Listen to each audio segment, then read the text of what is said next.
Қайырлы күн, қалдарың қалай? Практикалық сабаққа дайынбыз ба?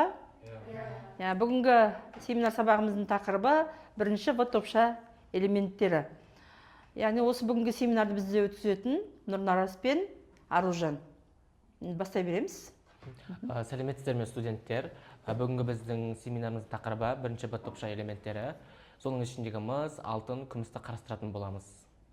Бірінші біздің тапсырмамыз, квиз тапсырмасы, сол арқылы біздің берілген сұрақтарға жауап беретін боламыз. Бірінші мыс, алтын, күміс. Үш топқа бөлініп алды, иә?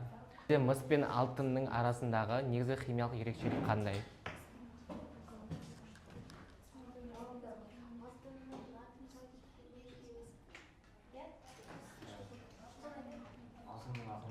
Мыс пен алтынның арасында негізгі химиялық ерекшелік қандай?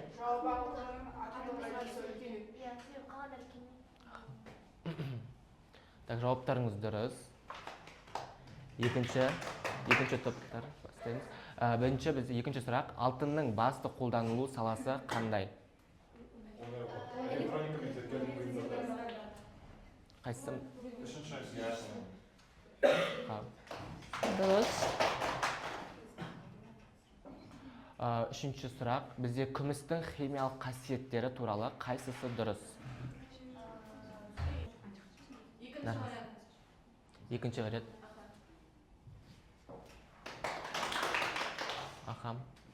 Бізде төртінші сұрақ, мыс пен алтынның реакцияларға қатысу жылдамдығы туралы не айта аласыз?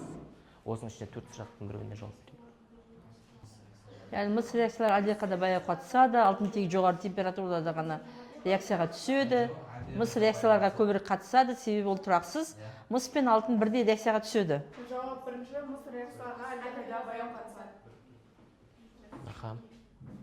Дұрыс. Келесі сұрақ, алтынның электрохимиялық кернеу қатарындағы орны қандай? Бізде оқи беріңдер өздерің. Ең жоғары электрохимиясы бар.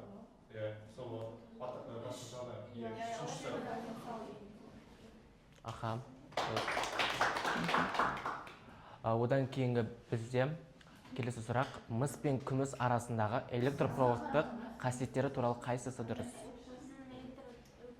Күміс мысқа қарағанда жақсы электр өткізеді. Дұрыс. Одан кейін бізде келесі сұрақ, күмістің ең басты химиялық қасиеті қандай? Осы жерде өздеріңіз. Өйткені оның белгіде күміс жеткізіледі. Көрейік жауабын. Дұрыс. Одан кейін бізде келесі сұрақ сіздерге, мыс пен алтынның химиялық тұрақтылығы туралы қайсысы дұрыс?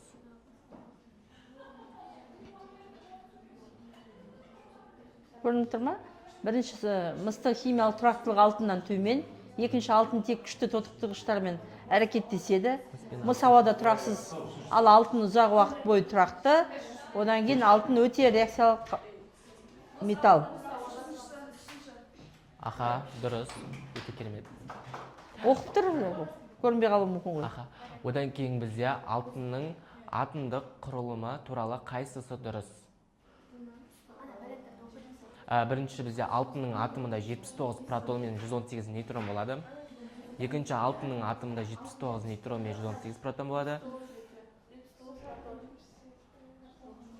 Осы? Қайсысы?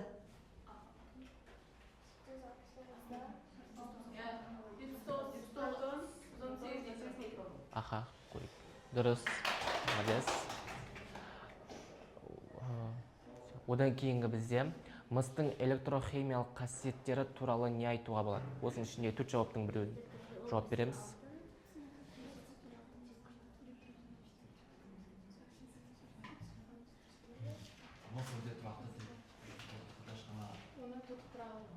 Осы ма? Дұрыс. Бізде мыстың коррозияға қарсы қасиеттері қандай? Ол көмірқышқылды оттегімен және сумен араласады да, бізде мыс карбонатын түзеді. Ол кезде бізде платинум деген оксид қабаты түзеді. Сол жалпы қызыл күйден жасылға айналады. Сонда оксид қабаты коррозияға қарсы тұрады. Сонда қай жауап бар?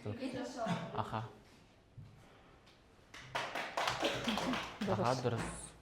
Сіздерге рахмет. Бірінші тапсырмамызда жақсы тапсырып шықтыңыздар. Енді екінші тапсырмамызға көшейік. Қазіргі біздің сіздерге дайындаған екінші тапсырмамыз ол қосымша элементтерге арналған пазлдар болып табылады. Бұл жерде пазлда 4-4 болып табылады. Бұл жерде мыс, алтын, күміс және соңында бірінші Б элементтері, содан кейін олардың сипаттамасы, одан кейін қолданудың ең соңында бейнесі көрсетілген. Сол пазлды және де ең бірінші ең алғаш бітірген топқа 1 балл қосылып берілетін болады.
Қазір біз екінші тапсырманы аяқтаған болатынбыз. Яғни бұл жерде барлығы дұрыс жауап берді. Барлығына да 4-4 балдан берілген болатын. Бірақ та шапшаңдығы мен алғырлығы арқылы көзге түскен мыс тобына плюс 1 балл қосылып, оларда 5 балл жиналған болатын.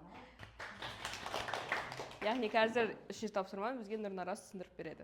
Бізде келесі тапсырма, бізде бана химиялық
химиялық қасиеттерге байланысты.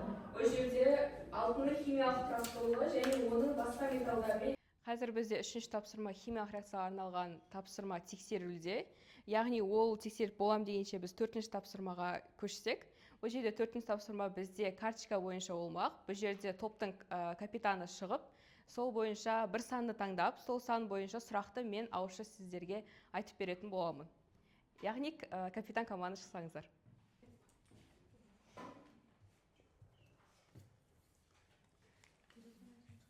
Қазір бізде төртінші тапсырмаға арналған карточканы топтың капитандары алған болатын. Сол бойынша әр топқа кезек-кезекпен сұрақ қойылатын болады.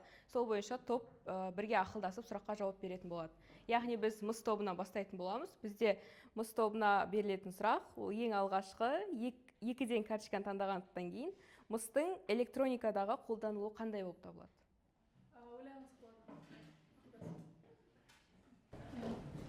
Мыс элементі бізде кристаллық хлорон иондары оңай байланысқандықтан оның электр өткізгіштігі жоғары. Біз оны электротехникада қолданамыз. Трансформатор, кабель сымдарды жасауда. Көптеген электротехникалардың ішін ашқан кезде бізде мысты көруге болады, және ол бағалы сумаға сатылуға болады.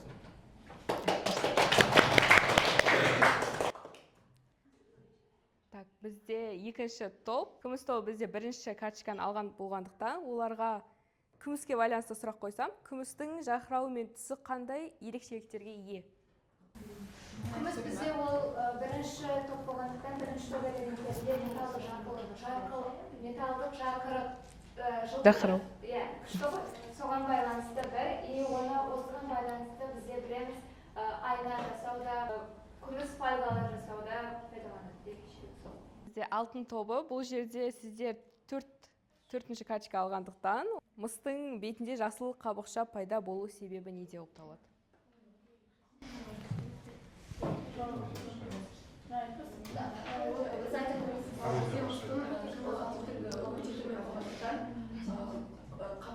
Қаптауға беті мыс немесе карбонатымен қапталатындықтан ол бізде жасыл түседі. Вопросым шалса екі басында қара түсті болған болатын, жалпы көкмактин, жалпы сол екі және 38 топтар арқылы осы мыс гидрокарбонат алған болатын. Ол қара түстен жасылға айналады. Оны көбінесе біз алтын бұйымдардың бірнеше уақыттан кейін коррозияға ұшырауын байқай аламыз. Оны біз жалпы патина деп атаймыз. Так, төртінші тапсырмада бізде бірінші этаптан барлығы дұрыс жауап берді, бірақ та толықтай жауап берген бізде алтын тобы болып табылады. Содан кейін бізде қайтадан мыс тобынан бастайтын болсақ, бұл жерде үшінші карточка алған болатын. Соған байланысты үшінші реакция бізде химиялық қасиеттерге байланысты. Бұл жерде алтынның химиялық тұрақтылығы және оның басқа металдармен реакциясы қандай ерекшеліктерге ие деген сұрақ болып тұр. Бізде негізінен алтын белсенді емес элемент болып табылады. Себебі бізде металдардың белсенділік қатарының арасында сутектен кейін орналасқан, бірақ оның электрондық потенциалы жоғары болады. Сол себепті оны тіпті жоғары температурада қыздырғанның өзінде ол көптеген элементтермен әрекеттесе бермейді. Мысалы, жаңағы оттегімен, озонмен және көміртегімен ол мүлде ешқандай жағдайда әрекеттеспейтін болып табылады. Мен толықтыра өтсем тағы да. Жалпы айтып өткеніміздей, алтын өте инертті металдардың қатарына кіреді. Яғни алтын бізде патша суы сұйықтығындағына келеді. Яғни патша суы бұл H2O пен H2O-ның 3/1 қоспасындағы қоспа болып табылады. Осының әсерінде жалпы бізде алтын еритін болады. Бұл алтынның жалпы өте инерттілігін көрсетеді және осының нәтижесінде бізде алтын тетрахлориді түседі. Бізде алтын металлургияда сынаппен әрекеттесіп тазарту әдістерінде қолданылады.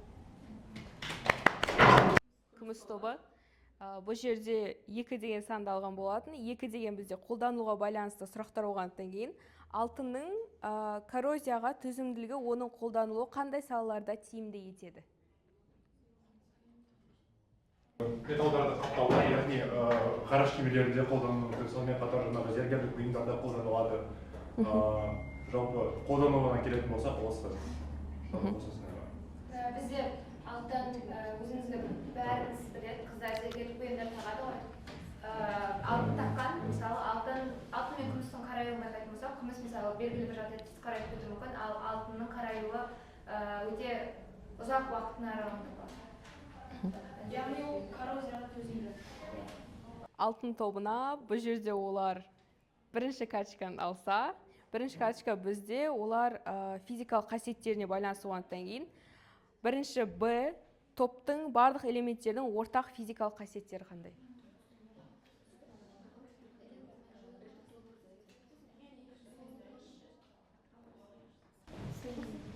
Бізде бірінші топша элементтер физикалық қасиеттеріне тоқтала кетсек, ол бізде түрлі түсті металл болып келеді, химиялық активтілігі төмен және электр тоғын жақсы өткізеді. Және тағы да оның атом радиусы кіші болып келеді, сондықтан жалпы температурасы жоғары болып келеді. Сонымен қатар бізде бірінші топша элементтеріндегі осы үш металлға келетін болсақ, олар салқын содада, қайнатылған содада ерімейді және сонымен қатар оларда сұйытылған қышқылмен және тұз қышқылмен әрекеттеспейді. Сонымен қатар бұл элементтердің тоту дәрежелері келетін болсақ, +1, +3, 5 көшетті тоту дәрежелері көрсетеді. Бірақ бұл элементтердің ішіндегі мыстың қосылыстары өте уытты болып келеді. Және де олар диамагнитті пластикалық болып келеді.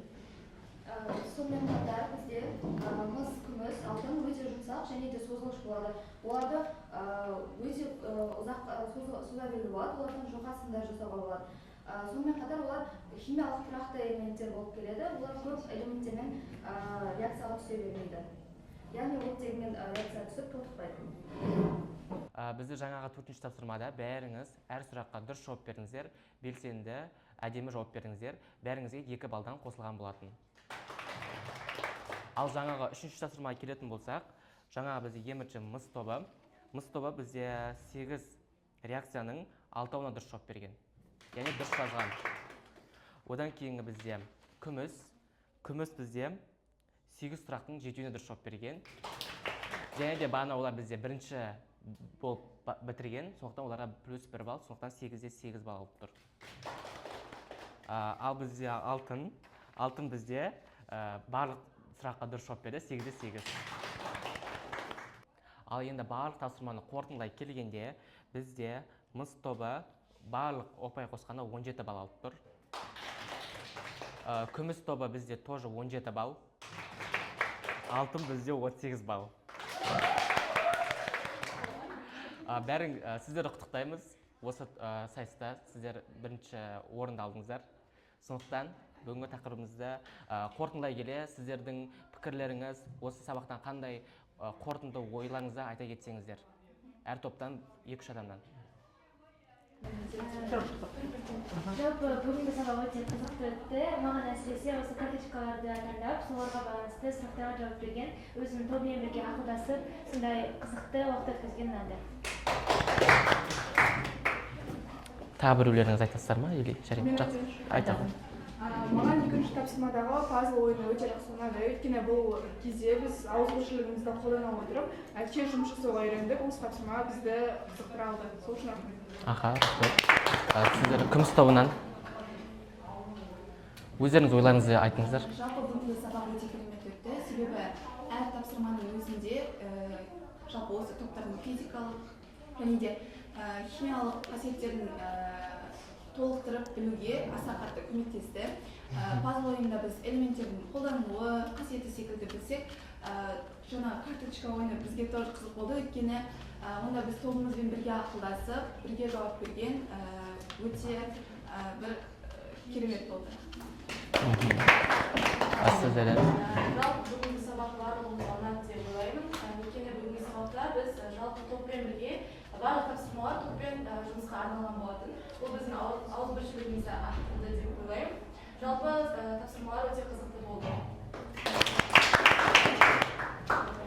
Онда бүгінгі сабағымыз аяқталды. Нұрнараз пен Аружанға рахмет айтамыз. Шынымен де өте қызықты тапсырмалар жасап келген. Бүгін жаңағы белсенділіктерің кішкене көбірек болды. Енді келесі аптада тапсырма ол 2-ші б топша элементтері реттік нөмір бойынша Аяна мен Балауса дайындап келеді, семинарға дайындалып. Онда бүгін сабақ аяқталды. Аман сау болыңыздар.